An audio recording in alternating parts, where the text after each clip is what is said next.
Very happy to be joined now by Browns general manager John Dorsey. John, how's everything going so far in Indy? It's always a pleasure. You know, I find this is a very, the Combine has taken on a life of its own here in the last, I'd say, 7 or 8 years. I can remember back in 1984 when I went to the Combine in New Orleans, Louisiana at the Superdome, and nobody would talk to you. There was no media there. All you did was work out, and you got competitive on the field. And now this is it's something right now. It's kind of like the biggest NFL convention you could imagine. Well, but you know what it kind of is? It's kind of like, to me, it's always the start of the league year. To me, it represents, this is your first opportunity to see the draft class of that year. Now, being 2018, it kind of begins to start getting ready for the next year. And, as we know, the start of the league year comes up mid-March. So it's kind of exciting. But to me, what's really nice is you get to meet these guys finally in person, this draft class. When you watch tape, I'd imagine that's a big portion of the evaluation. But what's it like when you get to sit down and take us maybe behind the curtain for those 15-minute interviews you get to do at the Combine? What are you trying to ascertain in those 15 minutes? Well, what it's hard to ascertain is the guys that are invited to the Combine have gone away to different workout sites across the country, and they've been prepared and they've been prepped up on how to interview, and they'll sit down and do mock interviews. So what you want to do is you kind of want to break it down into like a locker room setting and just kind of get them to relax. So they're not going to be very relaxed, but at the end of the day, do they love the game of football? Are they competitive guys? How much intellectual depth do they have? Are they good people at the end of the day? Would you want them? I think it's just one piece of it, because not only is that important, but then the position coaches will sit down with certain position players here at the Combine as well, kind of get to know them. And then the more information you begin to gather, then you'll be able to create a summary upon that particular player. How do you weigh, the fact that in our society and the way it's evolved, just think about how the Combine's evolved, society's evolved, social media, constant scrutiny. How do you weigh that when you're looking at 20-year-old kids who have been kind of pushed into hero status and how they handle that when you get to sit and talk to them and therefore decide, well, what can you do now that you're a professional and you're kind of somewhat out of that collegiate environment? Well, it's professional football. A man told me a long time ago, in college you played the game of football, but when you get in the NFL, you're going to learn the game of football. And that's kind of what it is. It's big time. Now what you have to do as a young man is you have to earn the respect of grown men. And, there's who are playing for their families. Yeah, usually actions mean more than words in trying to gain that respect, because it's what you do between those white lines that matter. It's not all the little tweeters and all that stuff that guys do. It's how you play the game of football. How much do you love the game of football? Those are the guys we want. What's the most fun for you, watching tape or, coming to the Combine, or when you get to have those private interviews where they come in all day and you get to spend all day with the prospect? What do you enjoy the most in your evaluation process? I like the whole process. I like from the very beginning to the very end. I enjoy the whole process. Is a perfect day for you watching tape with Elliott and Alonzo and AB and just everybody's awesome. That you love? Yeah. That's good. That's a time where, you can sit back, you can actually relax, you can have some deep thought, but you're also watching players that could impact your roster, and there's hoping and thinking, that's a good player, you'd like to have him on your team. But we spend so much time together. You create such a family environment, a bond, and that's why it's so important to have guys working together as one. And I couldn't be more proud of how we've approached our 2-month plan so far. I thought the pro personnel staff did a great job of preparing the organization for unrestricted free agency. I thought the cap department did a great job of preparing, the valuations part of it. I thought, Paul and the analytics guys, they did a really nice job of just kind of coming up with some reports and ideas with regards, and I thought that was good. And then we had 20 days or 17 days of college draft meetings, and I thought the college guys did a wonderful job. So I've been really impressed so far with how we've kind of laid out our plan, and hopefully we can execute it. Is it hard almost waiting for March 14th for free agency to start? Because I have to imagine it's kind of like a kid looking forward to Christmas. You have great presents potentially under the tree, and you want to get to unwrap them and find out what you're going to end up with. No, I kind of live in the moment. And, okay. You plan for the future, but I live in the moment as well. That's right. You learn from the past. Exactly. I believe I've heard you say that before. All right, Mr. Dorsey, when you look at, let's talk free agency, looking at this roster, because you spent 4 weeks with this team and got to see this football team, which is not something an incoming general manager often gets to do. So when you did that, let's start there. What was one of the biggest things that you learned in those 4 weeks around the Cleveland Browns? First off, it's invaluable to have a chance to actually see the players practice and play in the games, watch the coaching staffs teach and develop. Actually, from an organizational standpoint, understand the passion that evolves within the building itself, where people actually understand that the most important asset in your organization are those men in that locker room, and had the support to help them prepare on Sunday. I mean, that's beautiful. And you get that type of buy-in, and everybody's working on one thing. That, to me, is invaluable. It's given me an opportunity to sit down and meet people one-on-one and just kind of find out who they are as people, who their family about. Because at the end of the day, we're in this thing for so many hours a day. It's also good to kind of say, you know what? Let's find out about the person and see. You know, we have like-mindedness thinking. That was invaluable. Did anything surprise you in those 4 weeks? Maybe something you had a preconceived notion about, that being around the team or around the players or just around the Cleveland Browns environment that really surprised you? How passionate the fans are. I knew they were passionate. It's like when I went to there's a Speedway gas station up in Berea, and I went one day. I think it was a Sunday. I was getting ready to go to the game. I was going early down to the stadium. And all of a sudden, this school bus pulls up, and it's a remodeled school bus. It's got a big helmet on it. It's got a big dog face on the front of it. All these guys getting ready to go to the game are hopping off the bus, and I'm going, now that's pretty cool.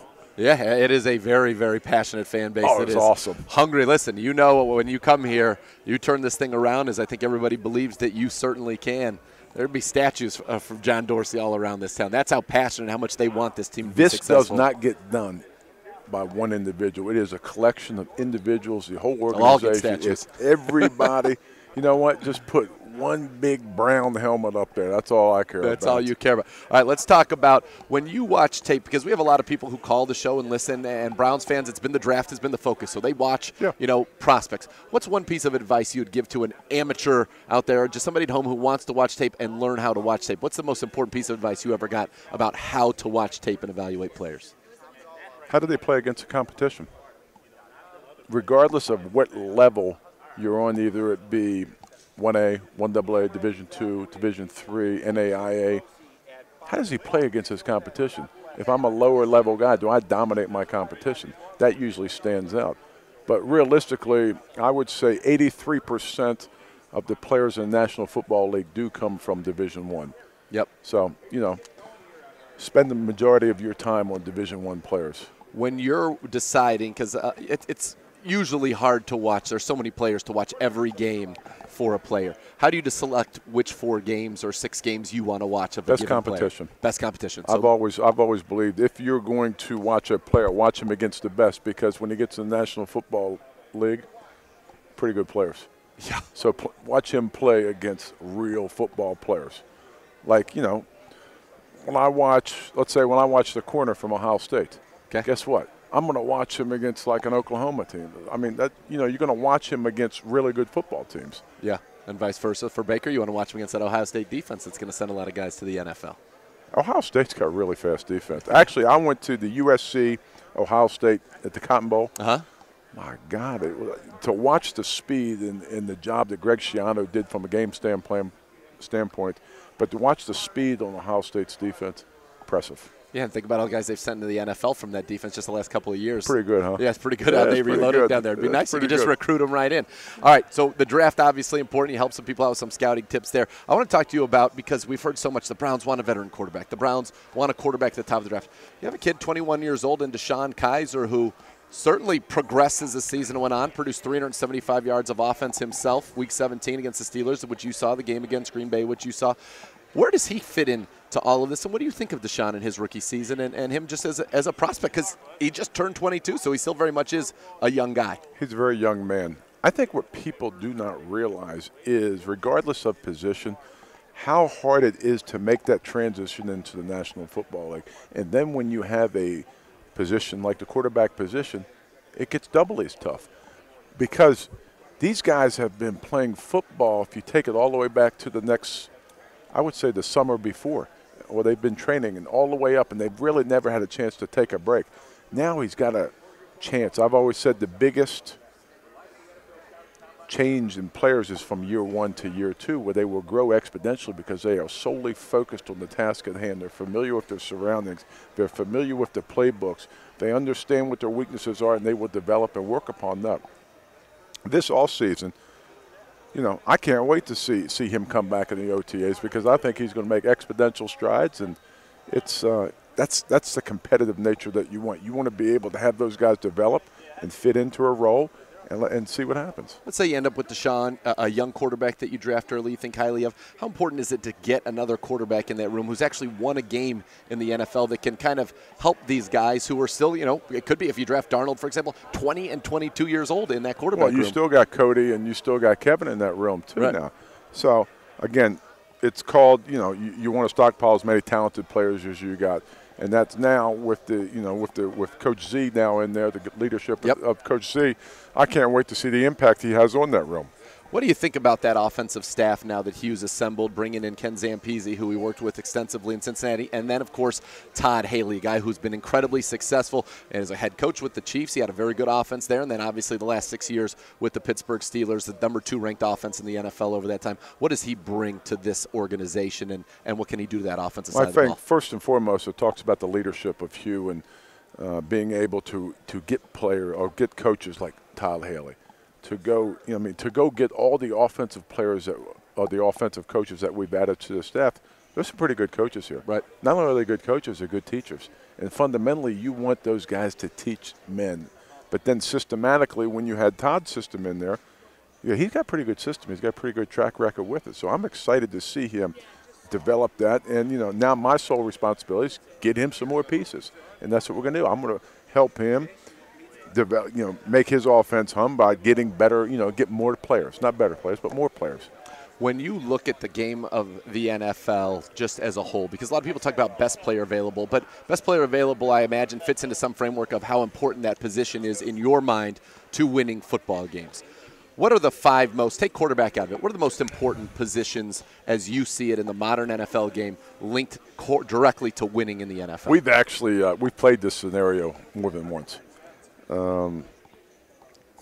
Me personally, we've had a lot of discussion with it. Me personally, it's got to be quarterback. Everybody knows that. Yep, number 1. So then what I would say is it's got to be, this is where we begin to differ a tad, it's got to be pass rusher, corner. Okay.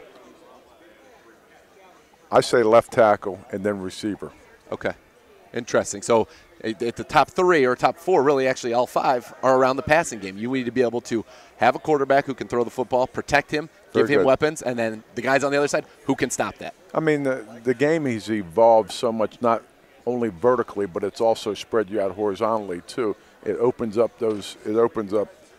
different options for offensive coordinators to do. And then when you have the RPOs in place as well, that changes the whole dynamics of this. So it's an interesting thing. We were talking on the show last week about the correlation between the best passing defenses in the NFL and making the playoff. And when you couple that with, if you're a top 10 passing offense and a top 10 passing defense, chances are you're going to have a lot of success in the NFL. Pretty high. I would agree with that, yes. Absolutely. Well, we thank you very much for the time. I know you're very busy here, and I think it's exciting that you've got this identification, and you have a lot of money and a lot of assets in the draft to go ahead and fill those needs and get this team where I think you and everybody wants it to be, and that is winning football games on Sundays. We get a little Godspeed with us, too. We'll be okay. All right. John Dorsey, the general manager of the Cleveland Browns, thank you for the time.